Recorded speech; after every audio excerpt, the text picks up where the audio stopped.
La 61esima edizione del Gran Premio Roncolevà ha messo in palio quest'anno il titolo di campione regionale veneto per la categoria Under 23. La classica scaligera messa in cantiere come sempre dal GSC Roncolevà del presidente Simone Casarotti ha visto ai nastri di partenza ben 129 atleti. A dare il via è stato il sindaco di Trevenzuolo Roberto Gazzani e subito, sin dai primi colpi di pedale, il gruppo è andato a forte andatura. Una battaglia continua nei primissimi chilometri di un percorso molto particolare, quello che da sempre caratterizza questa manifestazione, che prevede appunto un primo tratto in linea attraverso Isola della Scala, Verona, e quindi con il doppio passaggio a Custozza, e poi il finale sul circuito cittadino da ripetere 9 volte. E proprio quando si transita per le vie di Verona, a prendere il largo è un terzetto composto da Rigatti del Sissio Team, Zoccarato della General Store Bottoli e Cavicchioli del Cycling Team Friuli. Dietro il gruppo fa buona guardia, ma il terzetto procede di buona lena e dunque il vantaggio dei battistrada sale nel volgere di pochi chilometri sul minuto, e siamo già sulle strade che ci portano verso Custozza, le colline, le dolci colline di Custozza, che ovviamente sono ammantate dai vigneti che producono l'omonimo vino, fanno da asperità di giornata, asperità anche abbastanza semplici, però comunque lontane dal traguardo, che però allungano il gruppo. Vedete Zoccarato, sicuramente il più brillante dei tre attaccanti, transitare per primo sul Gran Premio della Montagna di Custozza, e dietro tutto il gruppo che procede compatto, anche se già piuttosto allungato. Nel rientro verso Roncolevà i primi tre battistrada vengono riassorbiti proprio quando siamo in vista del primo passaggio sulla linea d'arrivo, e qui inizia tutta un'altra corsa. Attacchi e contrattacchi si susseguono senza soluzione di continuità, fino a quando, a 2 giri dal termine, a prendere il largo è questo drappello composto da 17 unità, tra loro anche la maglia di campione italiano elite di Gianluca Milani. E vedete, siamo al passaggio sul circuito di Roncolevà, e qui i 17 fuggitivi iniziano a fare i conti, capiscono che il gruppo ormai non riuscirà a rientrare e iniziano anche in testa alla corsa gli scatti. Il primo ad allungare è Marco Borgo, vicentino della General Store Bottoli, al quarto anno tra gli Under 23, ci aveva già provato in diverse occasioni quest'anno, e il ragazzo della General Store questa volta guadagna subito una quindicina di secondi.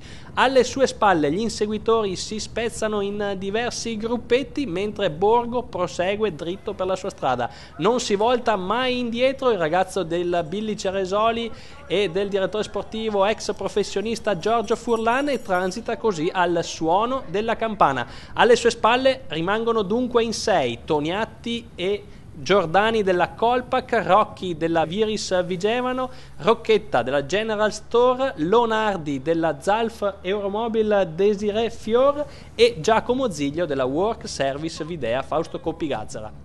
Sempre 15, massimo 20 secondi il vantaggio di Borgo, che però non tende a diminuire. Dietro si va anche di comune accordo, ma evidentemente il passo di Borgo quest'oggi è davvero irresistibile. Vedete Andrea Toniatti dare fondo a tutte le proprie energie, poi la volta di Giacomo Ziglio, ma con Borgo siamo già al triangolo rosso dell'ultimo chilometro. Ormai è quasi fatta per Marco Borgo, 15 secondi il suo vantaggio al passaggio al triangolo rosso, dunque 1000 metri da percorrere e 15 secondi da difendere con i denti. Si volta quindi Marco Borgo, capisce che ormai è fatta per lui, ultima curva, siamo ai 400 metri dal traguardo e Marco Borgo può iniziare ad esultare, accolto da 2 ali di folla, le solite 2 ali di folla sempre presenti a Roncolevà quando il ciclismo chiama, il popolo veronese risponde, e Marco Borgo conquista così il primo successo tra gli Under 23. Dietro si inizia a guardarsi, e infatti i 6 inseguitori giungeranno sulla linea d'arrivo con 30 secondi di ritardo. A regolarli è Cristian Rocchetta, altra maglia della General Store Bottoli, terza piazza invece per Nicolò Rocchi. Ma andiamo a sentire i protagonisti di giornata ai nostri microfoni. Marco Borgo, una cavalcata solitaria davvero spettacolare qui a Roncolevà. Sì, oggi mi sentivo bene, era da inizio dell'anno che cercavo la vittoria, e poi a me è sempre stato il mio sogno provare a vincere arrivando da solo, e finalmente ci sono riuscito e sono molto felice. Alla Vicenza Bionde ti sono mancati 500 metri, oggi invece non potevano venirti a prendere. No, oggi sono partito in maniera più determinata e volevo assolutamente vincere. Una volta partito ho provato a dar tutto e ho insistito e ce l'ho fatta. Diego Beghini, una doppietta che vale doppio davvero perché è anche campionato regionale, dunque la maglia rossa resta a Verona. Maglia rossa resta a Verona, siamo felicissimi soprattutto del modo in cui vinciamo quest'anno, sempre da soli e sempre per distacco. La soddisfazione è unica. Oggi mancava Iversen, ma la General Store Bottoli è andata comunque a segno. Questo è un motivo in più per crescere e credere anche nel prossimo anno, sempre più forte. Simone Casarotti, il Gran Premio Ronco-Levà si conferma gara di spessore e soprattutto molto ma molto spettacolare. Sì, naturalmente è stata una gara molto impegnativa quest'oggi perché nonostante anche il caldo e il percorso da fare, l'emozione naturalmente che si sente anche c'è ancora perché si spera sempre che vada tutto nel meglio.